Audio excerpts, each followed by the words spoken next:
just tell this story about Larry Bird. I remember him, he was cursing under his breath. And I asked him, I said, Larry, what's going on with you? He says, you guys are being disrespectful to me. And I says, what are you talking about? He says, you guys are putting a white guy on me. That's disrespectful. Wait, who's the white guy you put on him? I can't remember who it was. I just started laughing. I had no comeback. But he says, it's disrespectful when y'all put a white guy on me. And I'm sitting there like, I'm laughing in the middle of a game. I will never forget this. I never had a player to do this. So I remember us going to Chicago. Now we're in suit and tie. We're sitting in the locker room. We just walked in the locker room. Now remember, Michael Jordan walks into our locker room, suit and tie. I'm like, what the hell is he doing in our locker room? Is he coming to, to the training room? Well, what's going on? So he walks by me, he walks by Kevin. When he get to Randy with me, he said, lace him up, it's gonna be a long night. I'm like, did he just come in our locker room? I didn't know what to say. I was shocked. He had 60 that night. He had 60 points that night. The fourth quarter starts. And Kobe said, you had a great game.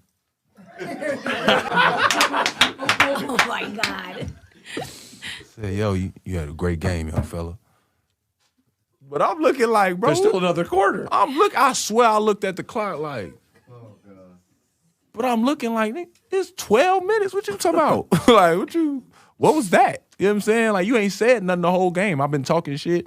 I done stole the ball. I'm hyped as hell. It's Kobe Bryant. He ain't said not one word to me. Great game, young fella. Locked in.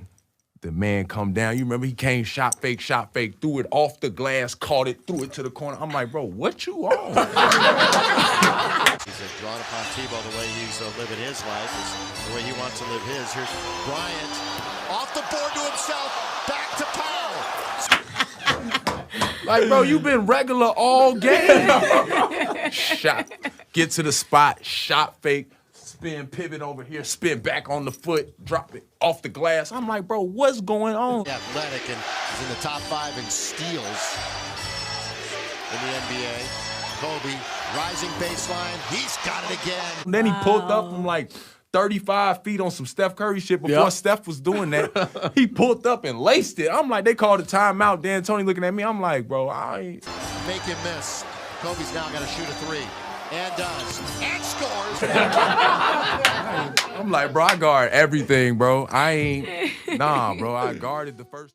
So we playing them in the last play. He says to James Worthy, he says, you guys don't have to worry about it. I'm going to go right over there that corner. He said, they're going to set a screen for me. We're taking the ball out. He said, I'm going to curl right over. And he's telling us to play. He's telling us to play before they even take it out. He said, I'm going to go right over to that corner, and I'm going to catch it, and I'm going to shoot it, and I'm going to tie the game or win the game, whatever the case may be.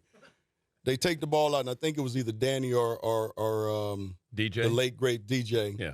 Take the ball out, the man curl right to the corner, caught the shot, shot a 3, game over. It's like, are you effing kidding me? My rookie year, we were playing the Chicago Bulls, and this is Michael Jordan's 3rd or 4th year in. Okay. And we were playing the next exhibition game in some obscure place. And most veterans do not like to play in exhibition games. They want to get to the real thing. I'm a wide-eyed, energetic rookie, and we're playing this exhibition game, and Michael's going through the motion. And Chuck Person, who's on my team, who's a trash talker as well, is like, can you believe Michael Jordan, the guy everyone's talking about, who's supposed to be able to walk on water, you're out here killing him, Reg. This is in the first half. He's like, you should be talking to him. He's like, you're right, Michael. Who do you think you are? The great Michael Jordan? That's right. There's a new kid on town, right? Kind of looks at me and starts shaking his head. So at half, I have 10, and he has 4 points, right? I'm doing all this talking. He's like, okay. Into the game in the second half, he ended up with 44. And I ended up with 12. So he outscored me 40-2. And as he's walking off, he's like, be sure and be careful. You never talk to Black Jesus like that. Okay, I'm so sorry. I'm so sorry, Black Jesus. Yes, this is not a high school kid coming to you. Kobe, oh my God, no. This is me going to talk to you one-on-one. Has a chance to face him one-on-one now in certain situations. I bet you tonight, every time he gets the ball one-on-one with Kyrie's going to go after. Kyrie rises for three. Know your dad don't listen. Why? I know that. I know that. Your dad will fall right down that clock. Tom back cold, Brad, I can be the one-on-one. Kobe Bryant matched up with Irving. Sends it over and scores. Unguardable, that shot. Like, son, are you crazy? Are you crazy? Huh?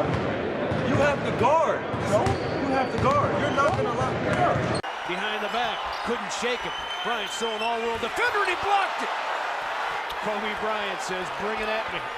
Kobe Bryant is one of the best defensive players in the league also. So KG had never seen me play against Mike. We in Chicago. You know, it's my rookie year. And I got about 24 going into the fourth quarter. JR is having a good game. So I'm quiet. I always stay quiet when I play Mike. I didn't talk too much. So as we come out the timeout, I'm on, y'all. I can't even explain it. We come out of the fourth quarter, KG like, man, keep going at his ass. Serve him. He can't guard you. Yo, keep killing that nigga, yo.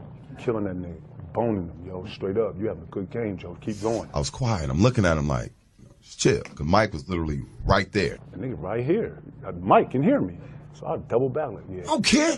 Keep going at him. Wow, he's strong for this dude, man. So as I say that, I feel it.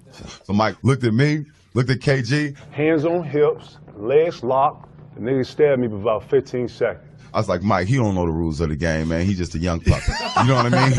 Hey, look, Mike, he don't really know how I see him and Mike having a conversation. So he's like, he don't really know he excited, whatever. So now MJ on the back leg joint. Okay, you talking? Okay,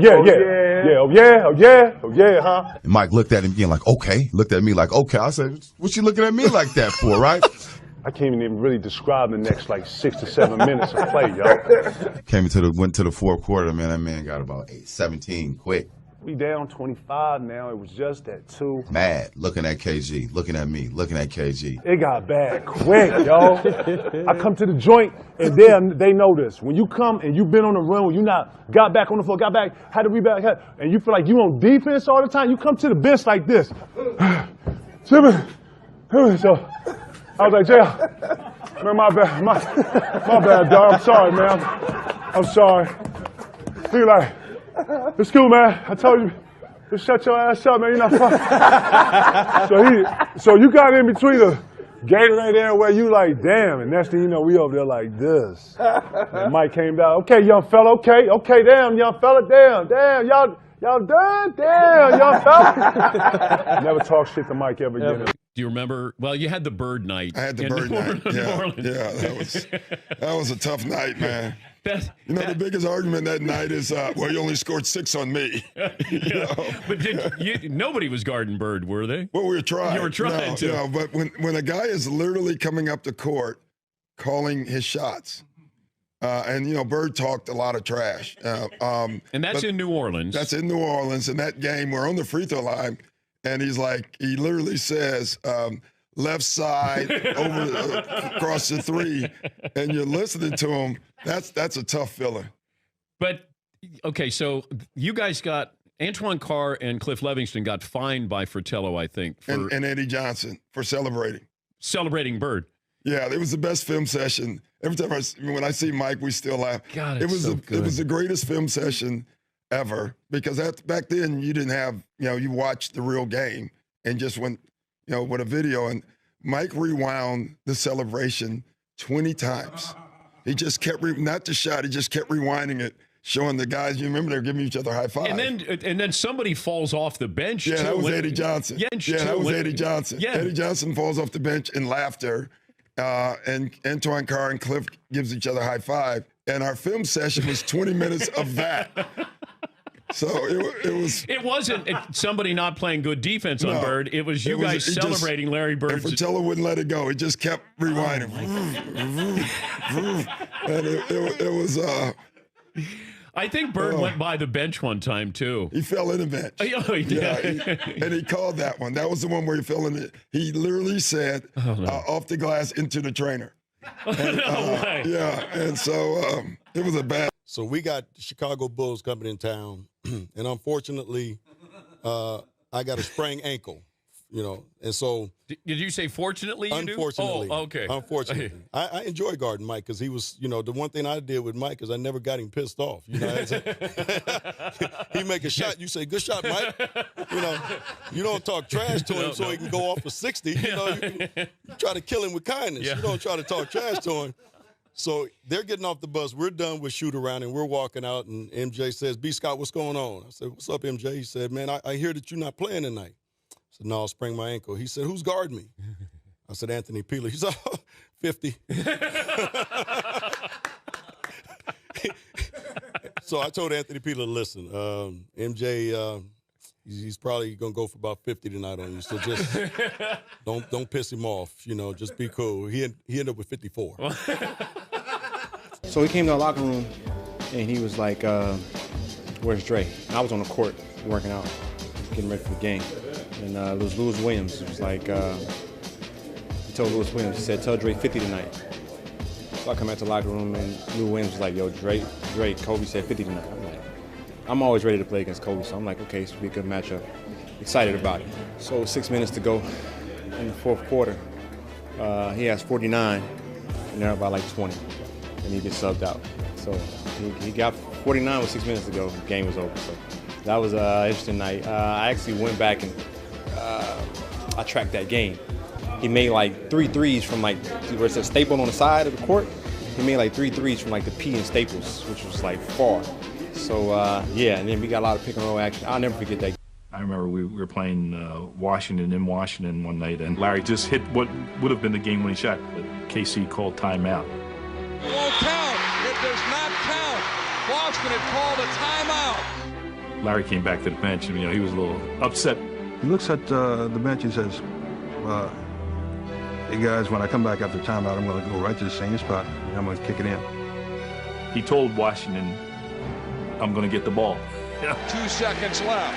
The Bullets by 1. Aims to Bird. He gets a good shot in the Celtics winner. Boy, this is something else. Incredible. And Bird wins it at the buzzer.